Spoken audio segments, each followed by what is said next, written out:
Cool. All right, well, we'll go ahead and get started. Welcome to the Windows Working Group meeting. Thanks everybody for coming. I just wanted to give a little update on the 3001 release. We're still planning that to happen tomorrow, probably before or around noon our time, I think is what the plan is. And we're well on our way there. We're probably more prepared for this one than we have any. All the packages are built, everything's set up, and we're ready to just push the switch. So, so we're done a day early. So this will get pushed out on time tomorrow. In our last meeting, we had talked about doing some profiling with, we had transitioned one of our grains to use PythonNet instead of WMI for versions of Windows that could do it. And I didn't see a lot of obvious speed improvement with it, so me and Joe went ahead and profiled those two. And PythonNet was quite a bit faster, so we decided to keep the PythonNet code there instead of ripping it out. So just wanted to update that we did that. An issue has come up with, this is the one I want to talk to you about, Tom, or have your input on this. Our Windows installer, the EXE currently installs a KB 2999-226, which is a universal C runtimes for Windows, and it's basically a Windows patch. So with our installer, we are patching Windows. Okay, the MSI doesn't. Our MSI doesn't do that. The issue that we're coming into is that if you're on an unregistered copy of Windows, like an evaluation version or an invalid version, the Windows Update service is disabled. And in order for that patch to be applied, it requires the Windows Update service to be running on the machine. So we're in a few of our Windows 8 and below environments, Windows 2012 and our R2 and below, that applying the KB is failing, and the minion won't start basically because Python 3 requires the patch to be on the system. So the question I posed to the core team was, do we need to be patching the operating system with our installer? So what you're saying is Python 3 won't run unless unless that KB is applied? Right. And it's there on anything newer than 2012 R2. All the Windows 10 boxes, 2016, 2019 server, those are all fine. Those all have the underlying code, but it's anything unpatched that's 2012 R2 and below. Yeah, I think it would be perfectly reasonable to say that we don't need to be the ones applying a patch. It would probably make sense if in the installer there was some sort of mention. If you're running something older than X, then that it requires. Well, the other issue that comes up with it is Salt Cloud. If somebody's trying to spin up something with Salt Cloud, there needs to be a way to like do a pre-flight to patch the system before you run the installer. And apparently that exists with Salt SSH when we do Salt Cloud with SSH, but in Windows we're using WinRM and we don't have that capability. So we can't prepare the system without touching it. You know what I mean? Can't script anything. Patch it first, because it does require a reboot. But this is for systems 2012 R1 and older? R2 and older, if they haven't had the patch, yeah. Hi, Thomas, by the way, Marcus. If I'm not mistaken, then you cannot install Python without the patch. So we could safely say, or you could safely say, Salt runs everywhere where Python 3 runs, and if Python 3 does not run but require a patch, you already have some problems, and these are the Python 3 problems, not exactly Salt problems. Yeah, we could certainly kick it upstream. And thank you, Marcus. I agree there. I mean, the other thing is, yeah, we're dealing with exceptionally low or old images, and I'd say one of the follow-ons is that if somebody needs a version of Windows that old, I don't have a hard time looking somebody in the eye and saying, you should use a more updated and patched baseline image. I Yep. mean, we're talking about 2012. Yep. Right. It's And it. go ahead, Marcus. Your call. Your call. So I only wanted to. I just wanted to repeat that it's Python 3, which is not going there. And the Python 3 guys do not exactly tell which version of Windows they support. They only say they do not support Windows XP. Thank you for telling us that. But they're not telling them we kind of need to, well, upstream would be to kindly ask them to declare that Windows 2012 Release 2 can be patched, and then that's all we have to say. Do that what you need to do for Python 3. Yeah, I would agree with Marcus that we kick it upstream, we check and see if there's a bug against Python. If there isn't, then we open it, and then yeah, and that's the communication. And another support for that path would be that some government agencies or any company that has a strong baseline on their systems, they're not going to want to install a piece of software that is patching their system. I wouldn't think. Right. So yeah, the fact that we would, oh, excuse me. Yeah, the fact that we would need to run a patch like that as part of our installer is, I mean, I really don't like that. That's very, very hacky. And especially when we can kick it upstream. Look, it depends on a couple of things, right? So you install Salt and you're ready to use Salt versus I've got to install Salt and then I've got to patch my box and then I've got to do this and that and now I can use Salt. Right? yeah, so we've been patching the system for about 2 or 3 years, 2 years now, with our exe installer. It's just now we're running into a problem when Windows Update Service gets disabled for whatever reason that's failing. So with virtualization, one approach to do for this is to better support sysprep, so that people can have a golden image with Salt already on it, with a bit of patching ready to go, and they have their golden image with Salt on it, and they just run sysprep. But Salt doesn't support sysprep at the moment. It doesn't clean up, you know, the minion data directories, for example, which is what sysprep would need to do. Can't Salt launch sysprep though? I mean, it's just a command.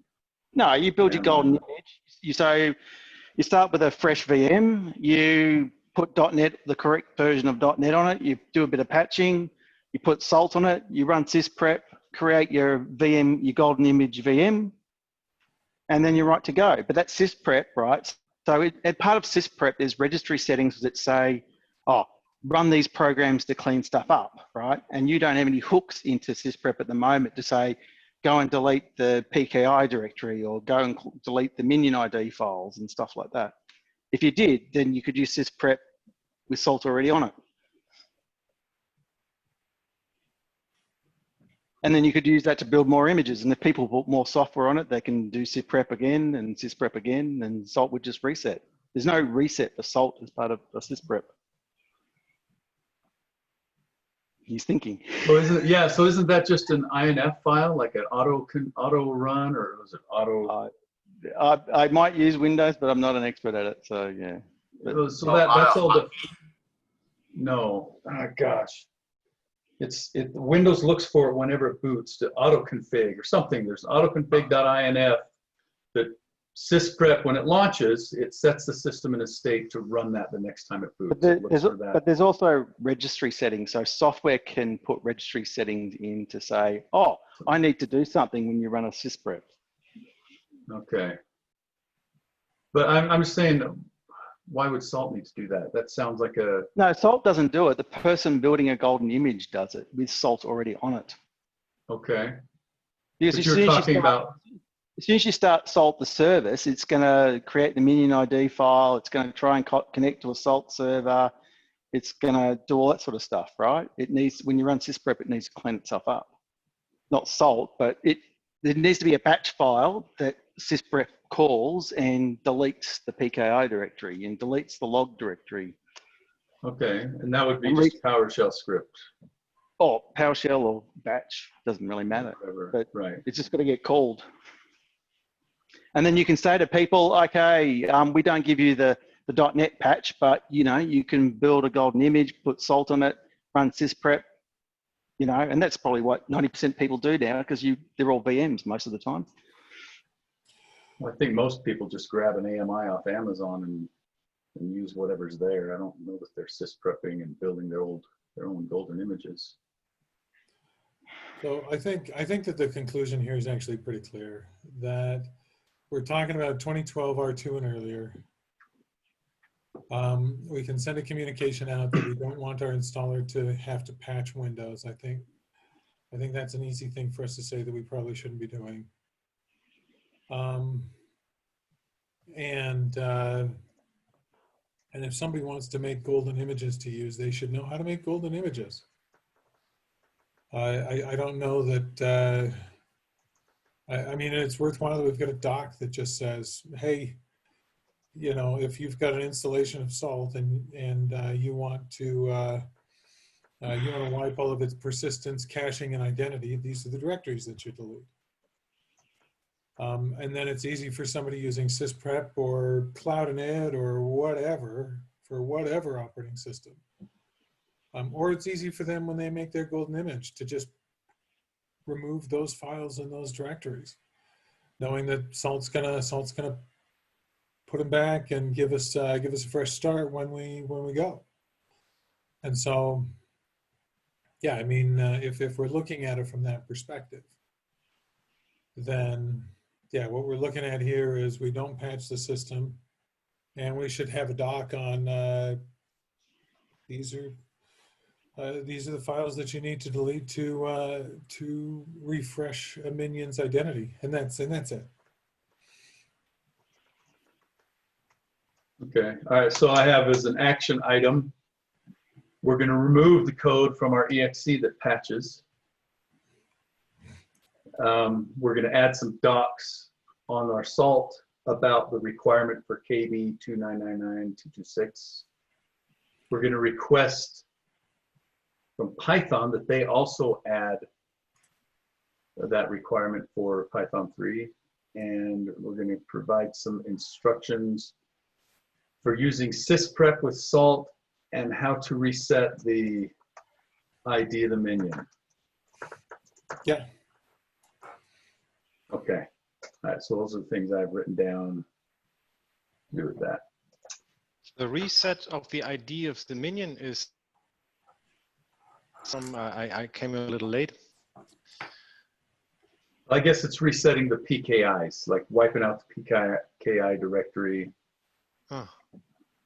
So that when you image a machine, it regenerates those PKIs so it can authenticate with the master. Yeah. So it boots, it establishes itself, joins the domain, gets a host name, and doesn't clash with someone else's with the original host name. Right. Because if you install Salt and then start it on a system that you want to become a golden image, then it's going to create a cached ID file. It's going to create its own keys. It's going to and those things will need to be refreshed once that system is that image is deployed to a fresh. So what sysprep does is it basically resets the Windows image back to like you're installing it for the first time, but it doesn't delete any of the applications that are on there. So it goes through all the questions like joining the domain and stuff like that. That's what syprep's designed to do. Right, the auto unattend, that's what it's called. The auto unattend file. Right, and it will add the domain, it'll rename the computer, it can do a bunch of things, and those need to happen before Salt starts. Yeah. So that it can get the new name, generate PKIs based off of that new name. Yep. And those don't happen until that machine actually boots after sysprep has been run. Yeah, and none of the services will start until after it's finished getting those basic pieces of information.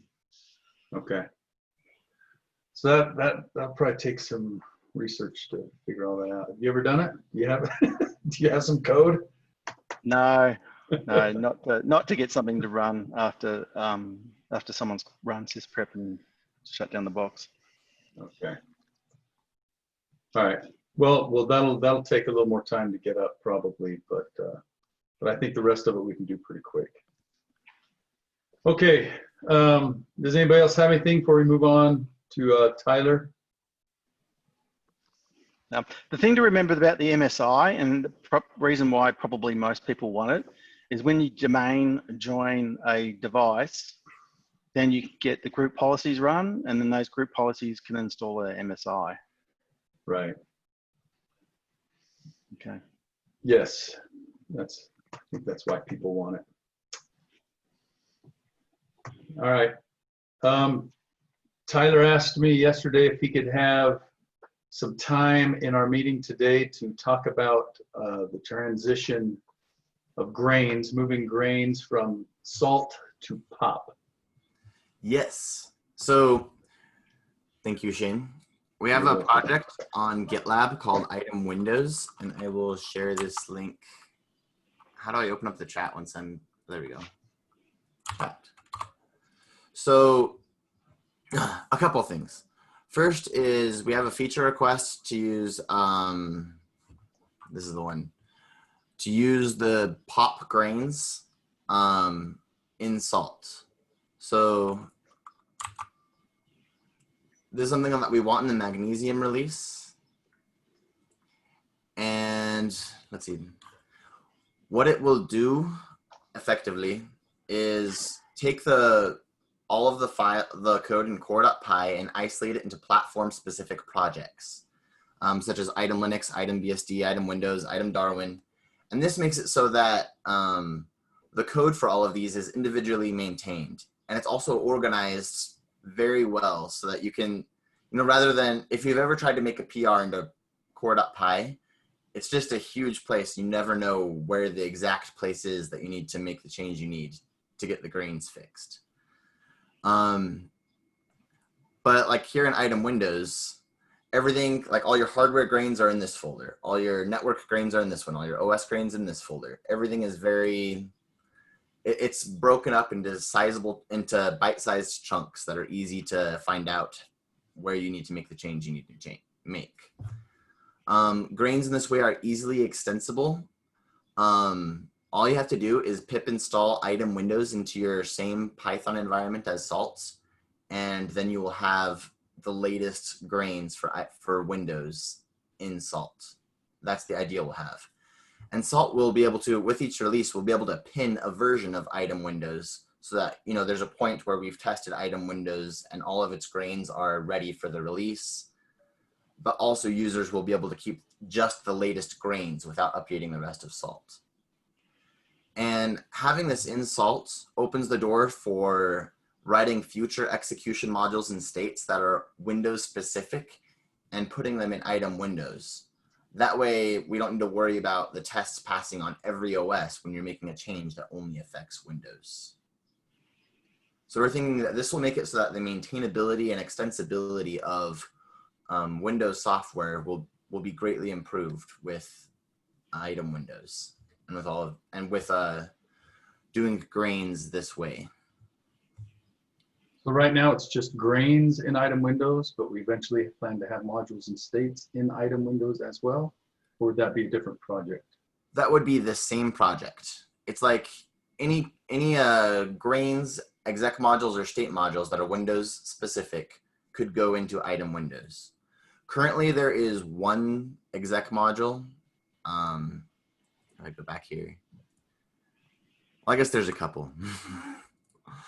But the one that most important is the command mod. And this is just a Windows specific command.run. And it doesn't care about what happens on any other OS. It doesn't care about the Linux or Darwin. No, there's no if else logic for OS in here. It's just the way Windows does command.run. Does it have the run as stuff in there? No, we don't have run as stuff in here yet. So one of the things that we're looking at is that when we took grains and moved them over, we were able to get grains to have pretty much a clean one-to-one mapping, backwards compatible with what's in salt. Right? When we started to look at execution modules in states, we ran into some more significant complexities, because what we end up with in execution modules and states is that one, there's a question of how are these states going to actually be executed? Are we going to execute states using items state runtime or using salts state runtime? Execution modules, we're looking at them and in the porting process, realize that there are a lot of platform-specific nuances that we might not need to transfer. There's a lot of Python 2 specific things that we might not need to transfer. And then as we broke those up, that started to become very complicated. And so the conclusion that we drew was, let's do this for grains first. There's already a lot of questions about how to break up grains. There's a SEP out there, and we've already got a lot of questions of people saying, hey, you've got multiple projects that have the same code in them, for instance. The response to that is we expect that code to diverge significantly. And as we've seen inside of SALT, with so many if-else statements covering so many different cases, even across very similar POSIX style platforms, that there's so much nuance. And so in the end, the conclusion was, hey, let's compartmentalize grains. Let's get it working, get it running faster. Then it runs inside of SALT. Get it so that we're able to use all of the features and functionality of plugin-oriented programming, so that it's easier for us to have incremental updates to grains, have them developed in isolation, and that this is really our first foray into beginning serious compartmentalization of SALT systems. And one of the things that I did, I already have a PR open to get grains and salts, and it works on my machine, but there's still a lot of work that needs to be done for this. Can we clone your machine? It works on my machine. If I open my salts and I do let me see. No, I mean, can we give everybody a copy of your machine and then it'll work on my machine too? Yeah, but if I do a salt call local grains.items with this, then I get grains from item Linux on my machine. And since I isolated grains from core.py into item Linux in February, there have been a few things that have diverged, but overall it's not too many things. Another thing I wanted to point out right here, the way that we're doing this is I'm adding a hub to the loader. And so this easily makes it so down the road when we want to call execution modules from item windows or state modules from item windows, this opens the door for making that very easy in the future. Yeah, or anything else that we decide to move over to the hub. So, I mean, it might make sense that what we end up doing is migrating beacons over to POP or Thorium or something else. And primarily because when we look at the overall POP migration, like I was saying before, there's some things where biting off the apple is just too much. To do in short order, but we're also very quickly feeling really good about this whole compartmentalization approach. Is there an item core, or is it just by OS? Yeah. So for those of you who may not be familiar, and this is a bit of a naming question as we keep moving forward. Item is a re-implementation of SALT's state runtime inside of using plugin oriented programming. And it's faster, more featureful. We've resolved a bunch of reliability issues and threading issues that traditionally happen inside of the SALT loader. We've actually added a number of features inside of item, so it can do more than the SALT state system can. So we debated a lot if all of this grain information should be considered an extension of item or be considered an extension of the corn project, which is the project that loads up grains in an independent fashion. And so our conclusion was that we did need to have some execution modules and potentially some states to be able to reliably load grains.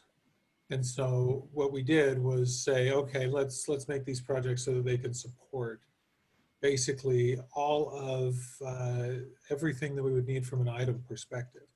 And so again, as we move forward, right now, most of the work in item is focused around cloud, being able to use item as a much more powerful cloud automation suite than what we have with Salt Cloud.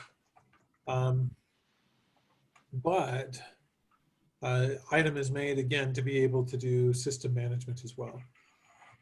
So as we continue to grow item out, we expect to be able to see more and more system management support built into it, despite the fact, again, that our primary focus has been first grains and then cloud automation. And I want to, one thing that I want to get out of this working group meeting right now is you can pip install item windows, do it into a different environment than Salt. I think Chad actually fixed that dependency, so you could do it into the same environment as Salt. But you can pip install item windows, and then after you do that, the corn command's available, and you should see an output of grains that is a superset of the grains that you see in Salt.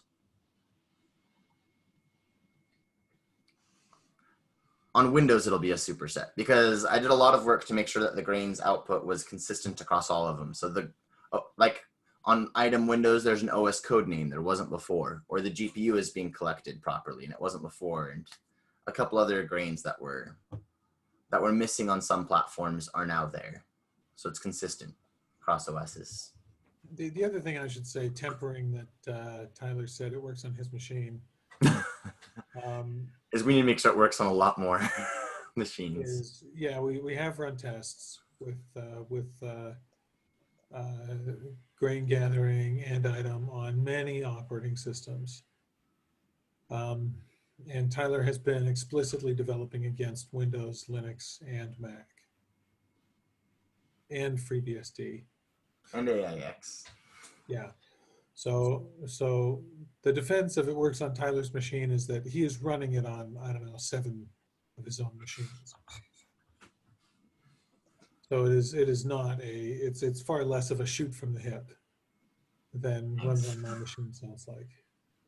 So are there tests then, a test suite Yes. running on these? Okay. There's a full test suite testing grains, like right here. Right, and so now we've been able to compartmentalize the tests as well. And so if somebody makes a change to Windows grains, they can run a test suite that takes, how long does the Windows the Windows test suite take, Tyler? A couple of seconds? Several seconds. That's very interesting. I was about to ask you that. Congratulations. That's very good. Which is one of the big benefits that we see from compartmentalization. So again, Yep. if we're looking at items specifically, I think items tests right now, I mean, again, on my machine are taking about 4 seconds. We've been testing something like item VirtualBox or item Vulture. It takes like 15 minutes, but it's separated from everything else. So the cloud tests don't take up cycles on all the other code. Right, so that when we run the AWS tests, we only have to run the AWS tests with item. And so again, you know, those take many minutes, but most of that is just because you're dealing with communicating with AWS and telling it to do all manner of nonsense. And going forward, I'm going to keep doing Twitch streams on how to extend grains in this new way. And this PR is open. We wanted to throw it out there as early as possible in the magnesium release so that we can get all the issues done, hammered out well before the end of magnesium. So. Yeah, I From suppose where salt. Oh, I sorry. suppose what's the difference, out of curiosity, between item Linux and having something like item POSIX? Because item Linux is going to have a heap of if statements in it about which platform you're running it on. So this has always been, this has been an interesting debate for us, because what we did was we came back and we looked at and we asked the question, what would go into an item? Because if we've got POSIX and Linux and BSD and then potentially RHEL and SUSE and AIX, there's tons of different layers of divergence between these different operating systems. And there are a number of things that are very localized to POSIX, yes. But in the end, it became more of a question of how many times do we have to split this hair as we compartmentalize? Should we try and make a universal POSIX baseline, and then build Linux specifics, BSD specifics, etc. on top of it, because those certainly exist. Or do we think it's okay to have a small amount of code that is effectively replicated between projects? The conclusion that we drew was that it would be better to have a little bit of code replication based on the fact that the majority of the code that we're looking at for these specific platforms does diverge. And also that as we dove into SALT, we found that even in areas where we speculated that it would be POSIX specific, there was still a significant amount of divergence. We also, also feel that it's noteworthy that these operating systems are continually diverging in how they operate.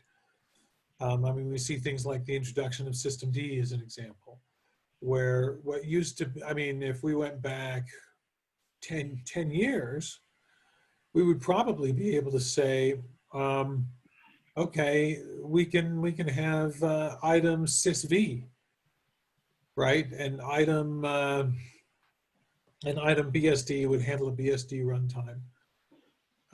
But at this point, I think it's very clear that operating system by operating system is able to make a lot of choices that potentially diverge from what we would expect in a universal POSIX standard, especially when it comes to resource discovery. Yeah. So again, I understand your point, but I suppose where I'm coming from is like some of the states and like simple things like chmod and touch and all those sort of things that are exactly the same on every platform. So if you wanted a state that touched a file or an exec that's touched a file, it's the same on every single platform. Except for Windows. And we toyed with making item file, and it was going to be something that was like, oh yeah, all POSIX systems will have item file this way, but we're going to leave file the way it is inside of salts. It's just too big right now to move.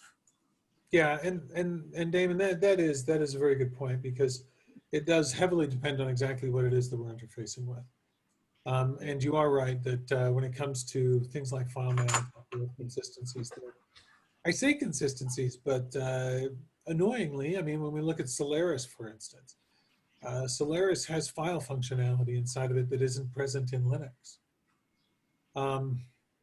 And so even then, even when we're looking at things from a pure POSIX perspective, routinely, there are tiny, annoying little nuances that diverge. And so, yeah, I mean, when we look at the touch command, for instance, it's going to be the same everywhere.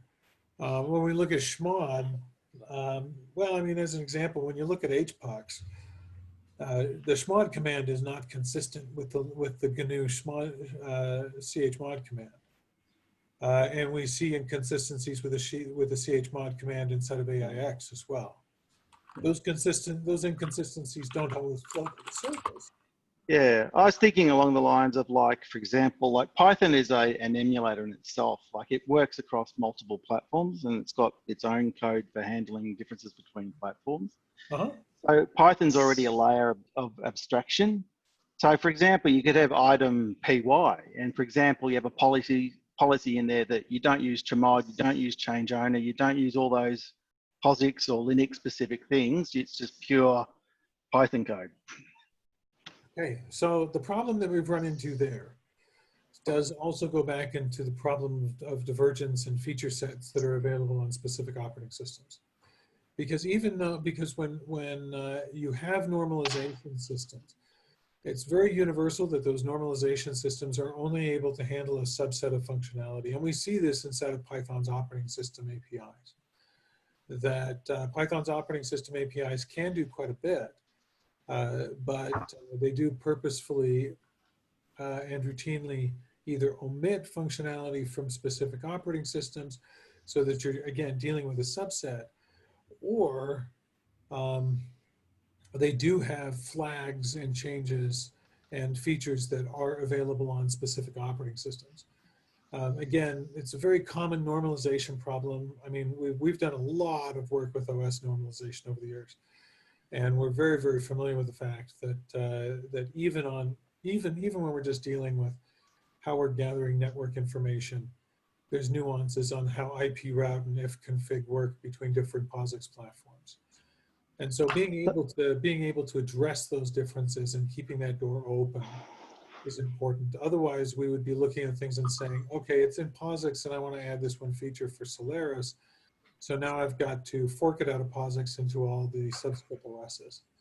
And so instead of, really what we're saying is we'd rather just be ready for that to happen already. Yeah, okay. Because how do states work then? Do you say in your Ginger, you'd have say, if it's Red Hat, use Linux. If it's Solaris, use Hub Solaris. If it's... Yeah, and we expect to have an item SUSE, an item Red Hat, and so on that take that inherit from item Linux and add their own unique code. We expect and this is also in large part what contracts are for. And yes, Tyler, I'm still working on getting recursive contracts working. So when we look at plugin-oriented programming, it's designed to solve many problems that object-oriented programming solves, but in simpler ways.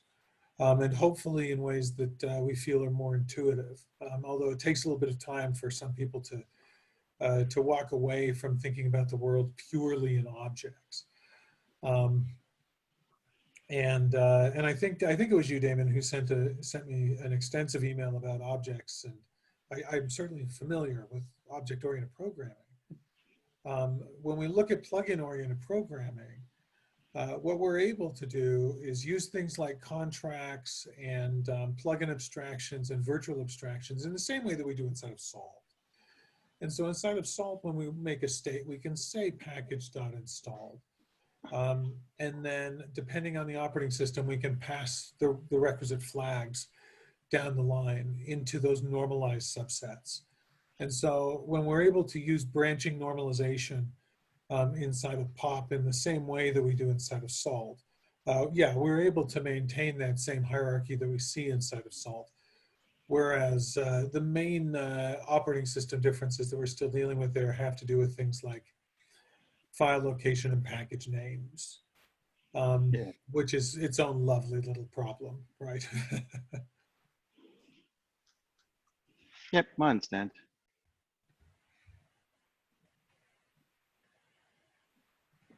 Okay, take it away, Tyler. I think that's it, unless we have questions. So test it right now. Pip install item Windows and run the corn command and verify that it's a superset of the grains that you see in Salt. With a few exceptions, like it won't tell you your Salt version or your 01Q version or things like that, but it will still show those once it's merged into Salt. Does the command run? Sorry. Pip install item. I'll just put the command in the chat here. Would the command run module already be testable? Yeah, it's already tested. Yeah. But I'm not a Windows guru. I wrote the command.run module for item Windows, and it really could use the touch of someone who knows a lot about Windows. And that isn't me. I admit that. And please look at that code. So Okay. in this compartmentalized world, when we merge, so plugin-oriented programming has a concept called app merging, and there's a book out there that describes it that I wrote and pushed online about a month and a half ago. That really describes the plugin-oriented programming paradigm better, and that describes app merging. App merging is a concept that means that when you use plugin-oriented programming, it's easy to take two plugin-oriented programs and merge them together in a very seamless way, which is what we're doing here. We're able to use, in this case, with grain gathering in the corn system, most of the application merging is a technique in plugin-oriented called vertical app merging.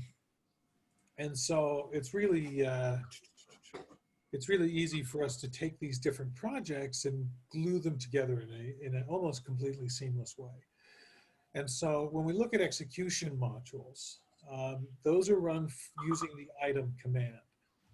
And so again, the item is just a superset of salt states built on top of pop, and made to be significantly more pluggable. So instead of being in a few monolithic classes that are really difficult to manage, you can extend item by putting plugins in specific locations. So if you want a new requisite, if you say, I don't like how unchanges works, you can add a new requisite very, very, very easily into item. But so item is also used to directly execute execution modules and state modules. So you can say item state and then just point it to an SLS file, and it'll just run that SLS file. And you can say item exec and then give it an execution path, and it will work like salt call. But again, it's just that execution, it's just the state and runtime execution engine. Item is not in and of itself a remote execution engine. The thinking here is that if we wanted to replace the remote execution functionality of Salt with a compartmentalized system, then we would write that compartmentalized system from scratch. And whether or not we actually want to replace the remote execution engine is, if you were to ask me today, I'd say we probably won't. Sorry, I need to get a question done now. So the execution is local on the minion. So it's like when I run salt -- local, but I would need something back to my server because execution on the client is only useful for me if I can document it. That's one of the reasons why I love salt, to use that emotional word. How far is the way back to the salt server? Or you say you would not, what does it mean in terms of later, never? Okay. No, thank you for asking, so I can try and be as crisp as possible. What Tyler has in this pull request to have grains get generated using corn and item systems is the beginning of being able to execute item routines through salt.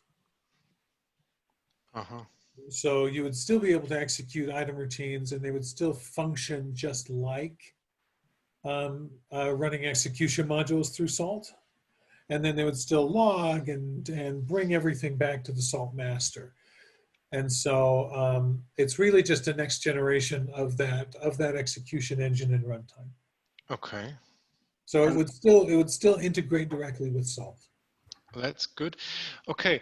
I'm eager to reduce the size of the minion, or when I saw the MSI growing, so from 20 to it doubled in size and tripled in size.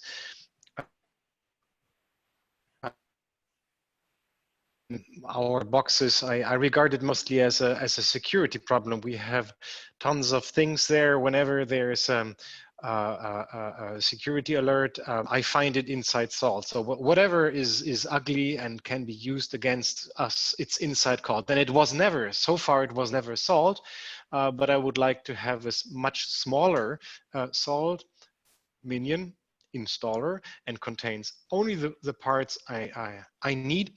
So I'm looking very forward into that compartmentalized future. And I will give it a try. Only I can't promise a few hours a month on that. Yeah, so Definitely the goal. One of the outcomes is that we will have you will be able to super customize your installation as more and more exec modules are moved into their own independent projects. Your minion will be able to be very small because it'll only have the things that you need. Yeah, I think that is a very good goal. And again, I will first pull our installers on Python 3 because we still live on Python 2 here. And once that's done and hopefully runs stable, I will have time to look into that item project. Looking forward. And one more thing I want to mention before we run out of time is that the last thing that's significant for this with regards to the Windows Working Group is that then item Windows will be maintained by the Windows Working Group. Item Darwin maintained by the Mac Working Group. And we want to have like the Windows Working Group captain be able to approve pull requests just for that. So that way it doesn't fall on the core team. Like this compartmentalization makes it so that the core team doesn't have to review everything for everything. Item Windows can be maintained by the Windows Working Group and the Windows community around Salt. Yeah. And it makes its release cadence much quicker, and yeah, it makes it so it doesn't fall on the Salt's team to fix everything and approve everything.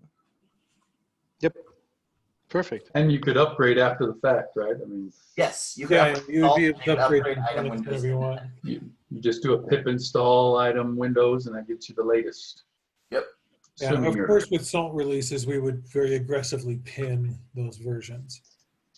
But yeah, you would definitely be able to say, oh, I want the latest item Windows grains, and you're good to go.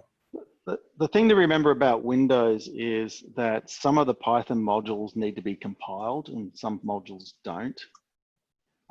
So some are pure Python and some are, you know, like CRL and .NET libraries and things like that we use within Python have to be like compiled up and included. And so the Windows installer should always include those DLs or those compiled bits, because we don't expect people to have a compiler on their Windows boxes, for example, to install Salt.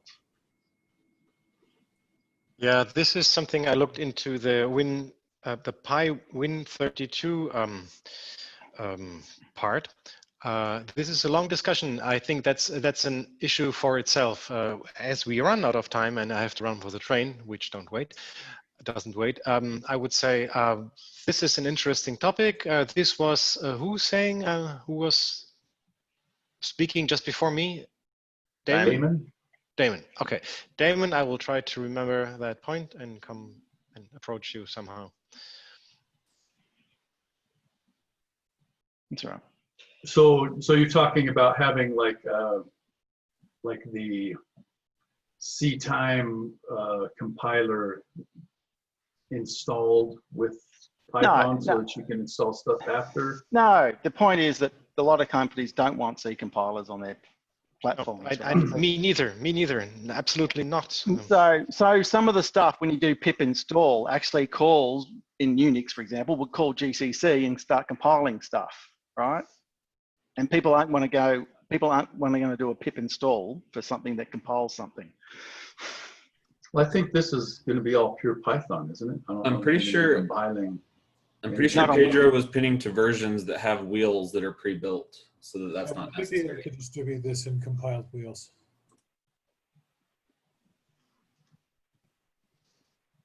You understand where I'm coming from? Yeah, they're not going to want to see compilers compiling code to do pip installs. Yeah. So you're saying part of the build process for item Windows itself is that it would provide a wheel? Well, it needs to provide any DLs or anything that's compiled-ish stuff that has to be compiled. So some of the stuff is compiled. So the CRL stuff, for example, so you can call .NET Direct would be a DL library, I assume. I can't remember how it's installed now. The Python Net library. You know, like Win32 and all that sort of stuff, right? The Windows libraries that give you that interface into Windows. I think we do compile that with our Salt release, don't we? Yeah, I think you do. Yeah. So you get what I mean? The compiling has to happen At before you build build time. before you build the MSI or build the exe, and that ensures people can, you know, when they do pip install for AWS on Windows, it doesn't matter because it doesn't have a compile component. Yeah, I think we're doing that. Yeah, well, I'm just saying people talk about doing pip this, pip that. I'm just keeping in the back of their mind. Okay. Some pips require Okay. a compiler, right? Okay. So yeah. you might do pip install this, and it's got a whole heap of dependencies, and one of them might be 3 layers down, might be something that needs to be compiled. Yeah, definitely. And again, that's where it comes back to making sure that we either have wheels available, or of course, when we build the complete Salt artifact, that as it does now would continue to come with compiled components. And it does. Very so.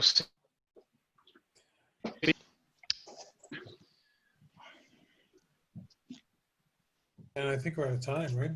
Yeah. Thank you, Marcus. Thank you, everybody, for your input. And Tyler, thanks for demoing POP to us. If you guys have any questions, we're still available on the Slack channel. You can talk to me, or you can tag any of us there. So we'll meet again next month. Thank you. Thank you. Cheers. Bye-bye. Cheers.